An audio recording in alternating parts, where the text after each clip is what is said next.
जय श्री कृष्ण। दोस्तों, आज हम बात करेंगे भगवान कृष्ण और मोर के संबंध के बारे में। जन्माष्टमी आ रही है तो जन्माष्टमी की सभी को शुभकामनाएं। भगवान कृष्ण और मोर के बीच में एक अटूट संबंध रहा है। मोर प्रेम का प्रतीक है, शुद्ध प्रेम का प्रतीक है। मयूर और मोर और मोरनी के बीच में जो प्रेम होता है, उससे बढ़कर कोई प्रेम अगर कहीं है तो वो केवल और केवल राधा और कृष्ण के बीच का है, जिसमें न काम वासना है न मोह माया है। केवल और केवल शुद्ध प्रेम दोनों के बीच में है। यही प्रेम मोर और मोरनी के बीच में भी पाया जाता है। इसी कारण भगवान कृष्ण ने अपने सर पर इसके पंख को धारण किया है। भगवान ने मोर के पंख को धारण करने का केवल एक ही कारण है कि वो वासना रहित है। मोर जब भी नाचता है, हालांकि मोर और मोरनी में एक अच्छी चीज ये है कि दोनों का जीवन भर का संग होता है। मोर जिससे प्रेम करता है उसको जीवन भर निभाता है। तो जब भी मोर नाचता है और नाचते नाचते जब वो अपने पैरों की ओर देखता है तो अपनी सुंदरता का उसका अभिमान उसमें समाप्त हो जाता है। उसमें अभिमान उसकी सुंदरता का नहीं रहता है और आंखों से एक अश्रुधारा बह निकलती है। उसी अश्रुधारा को मोरनी अपने मुख में ग्रहण करती है और गर्भधारण होता है। तो इस वासना रहित प्रेम के कारण ही इन दोनों का जो मोर मोरनी का प्रेम है उसे अटूट और शुद्ध माना गया है। वो प्रेम जो राधा और कृष्ण के बीच में है, था और रहेगा। तो इसी कारण भगवान ने उसे अपने सिर पर धारण किया है। इसके कुछ कारण मैं और आपको इस वीडियो में बताऊंगा। तो दोस्तों, हमारे साथ अंत तक बने रहिएगा ताकि इस संबंध के बारे में आपको कुछ और रोचक जानकारी मिल सके। तो दोस्तों, सर्वप्रथम हम बात करते हैं प्रेम की। राधा और कृष्ण के बीच में जब रासलीला हो रही थी, तब नाचते नाचते उनके साथ उस रासलीला में मयूर भी नाच रहे थे। और उस मयूर का एक पंख जब टूट के गिरा तो भगवान ने उसे अपने सिर पर धारण कर लिया।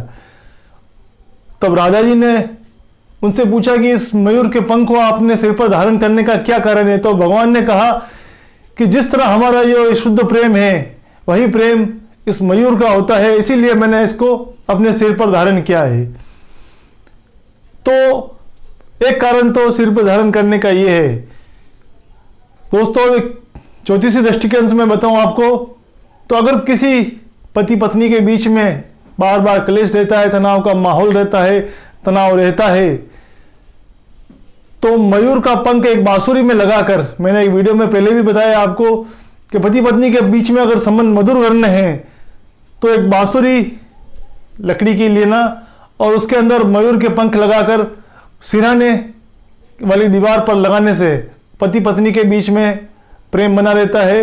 मोर पंख और बांसुरी नवविवाहिता जोड़ा और पति पत्नी के बीच में जहां पर भी किसी पति पत्नी के बीच में तनाव रहता है तो उसमें एक कमी लाता है। बांसुरी और मोर पंख साथ में लगाना चाहिए। फिर मैं बात करूं तो भगवान कृष्ण ने मोर पंख धारण करने का एक कारण यह भी है कि वो मित्र और शत्रु दोनों को समान आंखों से देखते हैं। उनकी नजर में शत्रु और मित्रता में कोई भेद नहीं है। सर्प को वो संयम के रूप में धारण करते हैं, अपने साथ रखते हैं, और मयूर सर्प का शत्रु है। दोनों एक दूसरे के शत्रु हैं। तो दोनों को वो अपने साथ रखने के कारण दोस्त और शत्रु दोनों में समानता एक ही आंख से उन्होंने देखा। इसी कारण दोनों को अपने पास रखा है। यही कारण है कि मोर पंख भी अपने पास वो रखते हैं। दोस्तों, अगर किसी की कुंडली में राहु खराब है, बार बार सपने में सर्प नजर आते हैं, तो मोर पंख अपने तकिए के नीचे रखकर सोने से, अपने पास रखने से उनको सर्पों के सपने नहीं आते हैं। राहु के दोष से मुक्ति मिलती है।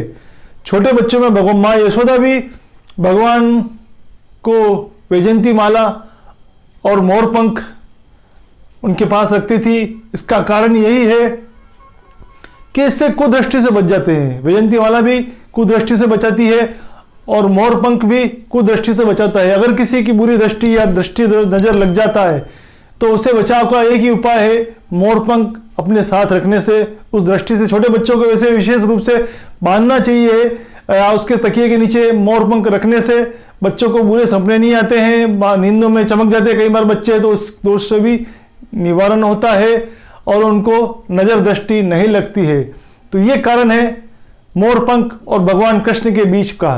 भगवान कृष्ण ने उसे अपने सिर पर धारण किया है, अपने पास हमेशा रखा है, उनके मुकुट पर मोरपंख हमेशा रहता है, वो है शुद्ध प्रेम का प्रतीक। तो दोस्तों, इसी तरह हम आपके साथ एक और नए वीडियो पे एक रोचक जानकारी के साथ पुनः जुड़े रहेंगे।